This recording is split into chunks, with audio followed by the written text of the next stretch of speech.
isn't it? But when you want to compare two data sets, they have to be under a common scale, isn't it?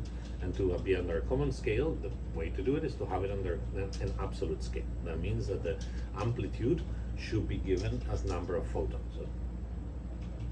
Yeah? So, now, how do you do that? Well, you really can't.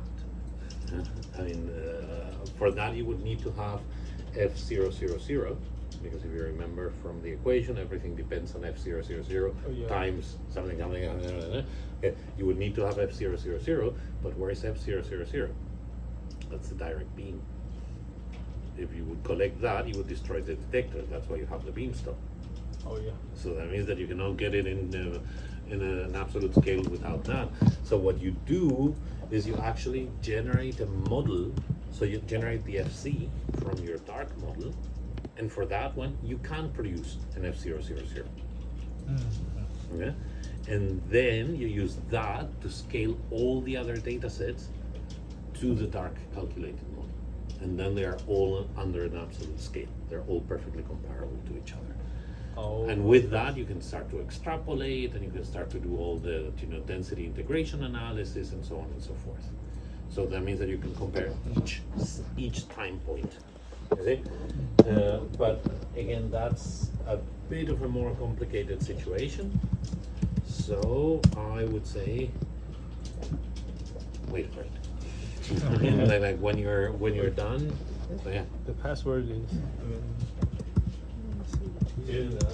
Once everything is ready and you have the first part of the table 1, okay, and you know that everything is good. It has. Caps lock is on. Oh. Yeah, reading helps.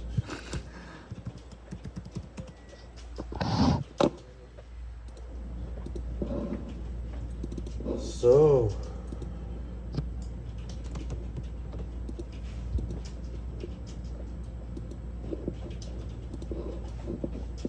You have it?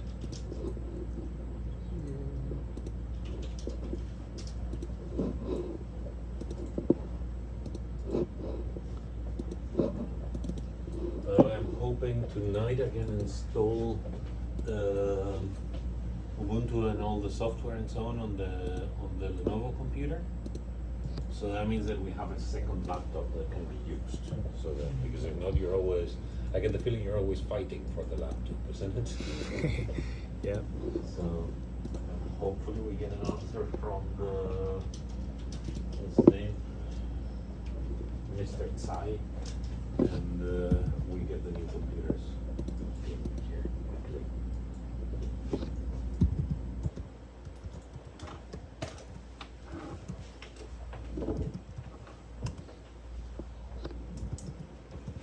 Also, maybe by tomorrow he hasn't said anything. Kevin, could you help Yuhei to send an email in Chinese? Because we all know this is one of those problems. Send what? Basically, you and me are looking for the new computers, and it's quite a lot of money that we're gonna spend on it. And I get the feeling, in many cases, what happens is they see something in English, they go. So if you could send tomorrow, basically write the same email but in Chinese. If they haven't responded by, say, tomorrow afternoon, okay, then I think with a bit of luck, or tomorrow lunch or something like that, because again, we're going to be spending about 200,000 NTD in new computers. Ooh. So what I mean is, Yeah. the guy should be interested in selling us that many computers. Yeah. So have you downloaded it? Yep. Okay, where are they? I think yeah. In downloads? Yep. Okay, so then let's move them in. Okay, so these are the ones, isn't it? So let's take them in and then we move them into install. Offsite, and we just copy them in here, isn't it? Okay. And so now we just open, so we go first for CCP4. To Okay. truncate. Exactly, and then we need to truncate them. Okay. So we can do all at once. Sorry? We can do all our data set at once to truncate. Well, yeah, we need to do one after the other. Oh. I mean, actually, it would be possible. You're absolutely right that it would be possible to write a script for this, but I don't think we needed enough to do a script every time. So, okay, I'm gonna go simply by time. You know, I start 8 picoseconds, then 60 picoseconds, then 600, then 3 nanoseconds, and 10 nanoseconds. Okay. Do you know what I mean? So that we have, so, and they are, very importantly, they are intensities without anomalous data. Okay? And ensure unique, and we copy it from the old dark. Okay? Okay? And so, sorry, let's write up here. This is 18 picoseconds, isn't it? So we can just run it. Then we go for 60 picoseconds. Okay? And we call it 60 picoseconds. And we run it. Then we take 600 picoseconds. Right up there, 600 picoseconds. And we run it. Then we take 3 nanoseconds, isn't it? Yep. And we're right up here, 3 nanoseconds. Okay? And we run it. It's so that you know what the hell it is each time. And then we do what is it, 10 nanoseconds? Yeah, isn't it? Yep. 10 nanoseconds. And we Change. change up here, 10 nanoseconds. The most important thing is this. Input data is intensities without anomalous data. Okay? Okay. That you need to keep like this, because it takes different kinds of input, and that's the one we want. Okay, so now we have everything. The next thing is we go and open Phoenix. Okay, and so you've done all dark, isn't it? And you've done, But so you're, I think this one is not quite. what happened with this one? I just try to put the sidechain there. Oh, okay. So Yeah. it's probably not very good. Yeah, So not very good, let's I take agree. this one for the Yeah. moment, isn't it? So Yeah. we take number 8. Okay, and so we go to difference maps. Okay, and now we click on maps here in crystals maps. Okay, and then in maps we generate the isomorphous difference map. Okay, and we're gonna do 18 picoseconds minus dark rough. Rough means that we haven't scaled it. So that's right. Non-scaled. Okay? So our first file is always the one at the beginning. So it's 1 minus 2. Or 1 minus 2. Okay? So that means that we now take 1 should be 18 picoseconds, the truncated one. And 2 should be where is it? Oh, you mean all dark. all dark. Here, isn't it? No. All dark Oh, truncate. truncate, yeah. So that's what we want. Okay. Now the PDB for phasing is 8. Well, I Okay. think that this is the new one. New one. Sorry. This one. But this one you have modified. So no, Oh, yeah. The one that came out. That's So, correct. so and now you set it to structure factors, not to intensities, the comparison. Okay. Now the high resolution is the worst high resolution of the two. You have it up there, isn't it? So show me the table and then we can take a look. Not this one. 18. Yeah. 18 picoseconds. 1 point.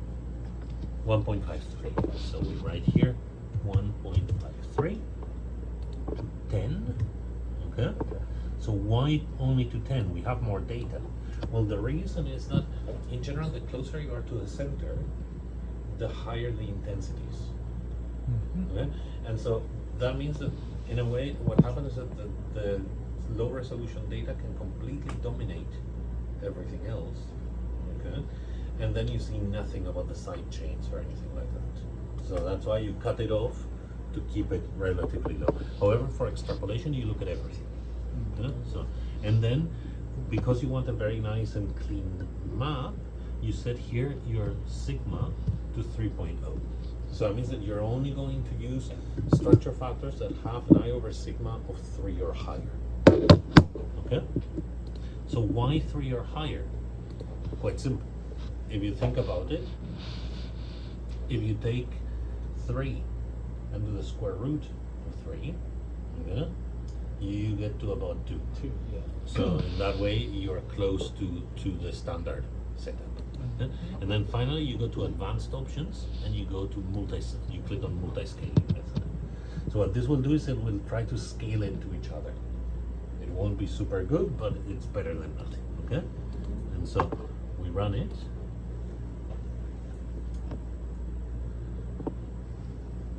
And then we can run the next one, which will be what, 60 picoseconds, isn't it? Here, we write 60 picoseconds, and we take this 60 picoseconds, this guy here, okay? And what's the resolution of 60 picoseconds? Here. 1.55. That one, okay? And run. Then we do 600 picoseconds. And what's the resolution of 600? 1.53. So we take this one. Yeah. And 1.53. Okay.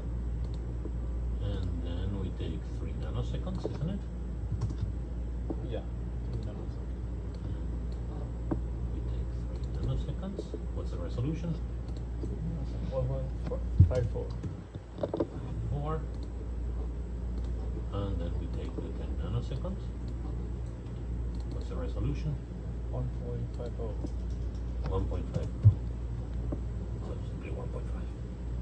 And then 10 nanoseconds. Okay, and now we have the data. So let's take a look. Wow, that looks pretty. That's a lot of changes already.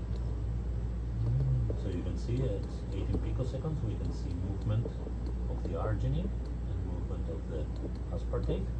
We can already see very clearly Oh, the movement of the asparagine. We can already see very clearly this movement around here, isn't it? And let's see, we can set it a bit higher, okay? So to clean up a bit, and so we can see here. So this is the, you can see this is the first tryptophan. this one? This one here. Oh, this one. This one is the first tryptophan. Okay, it goes from here to here, okay, and from here to here. Second. And you can see that around the second tryptophan there is already signal. Oh. You see? We don't see much of a change in the tryptophan itself, but we can see that these, Oh. they have moved. So that means that probably we have already a significant change going on around that tryptophan. Okay, so that the environment around the tryptophan has been modified here. If you remember, this should bring us so the 18 picoseconds, if I remember, is somewhere between these two. I mean, the first and the second tryptophan. Yeah. And the first tryptophan to FAD, I think, is within 1 picosecond. Yes, exactly. So that's why we can see that already here. Okay? Then we can take a look at the next one. So this is 60 picoseconds.